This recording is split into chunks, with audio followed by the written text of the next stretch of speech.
here's a very cool idea. Platform games with an all-star cast of Konami characters.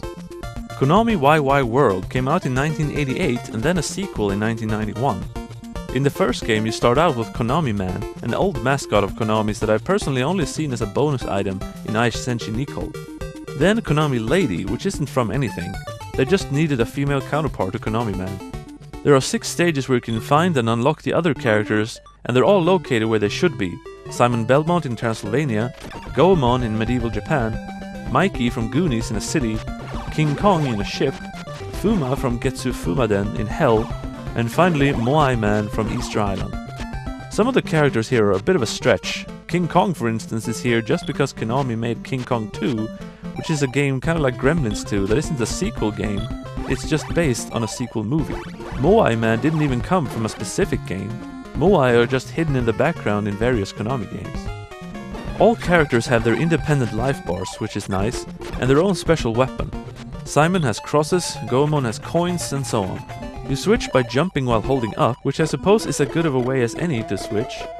The characters also have other attributes to them.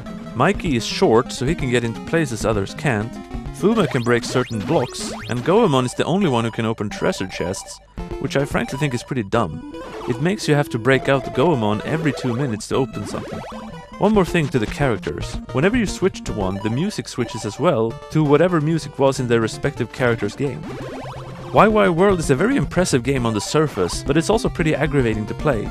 It looks like you can play the stages in any order, but really you have to unlock Goemon first, and then proceed a certain way. Enemies can be pretty annoying to avoid, and the range of some of the characters is pitiful. When you walk, the sprite of your character is placed way too far to the side, making for some cheap hits from oncoming enemies. What's worse is that whenever a character dies, besides Konami Man and Lady, you have to find and spend 100 bullets to revive them, which is a chore. And believe me, it will have to be done a lot. Luckily, there exists a password to get all characters, and then you find that the next stage is a 2D shooter where you can play as either Twinbee or Vic Viper from Gradius. Man, Konami thought of everything here, didn't they? On to the sequel now, which works a bit differently. You play as some generic dude, but when you pick a C icon you can change into a Konami character. These don't have to be unlocked this time around.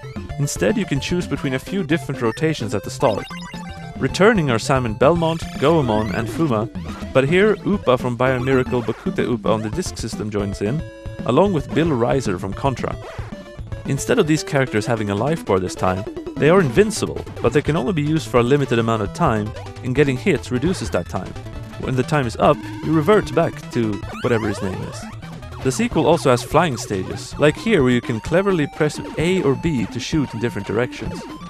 Wai Wai World 2 is a little less ambitious, but much more focused game than its predecessor, which I do appreciate, but I think I do like the more realistic graphics of the first game to the cuter graphics in the sequel. Both games have a 2-player mode, by the way.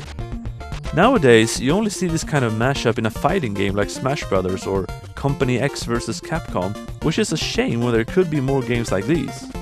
Neither of them are what I would call great, but the fan service is through the roof, and I at least applaud them for that.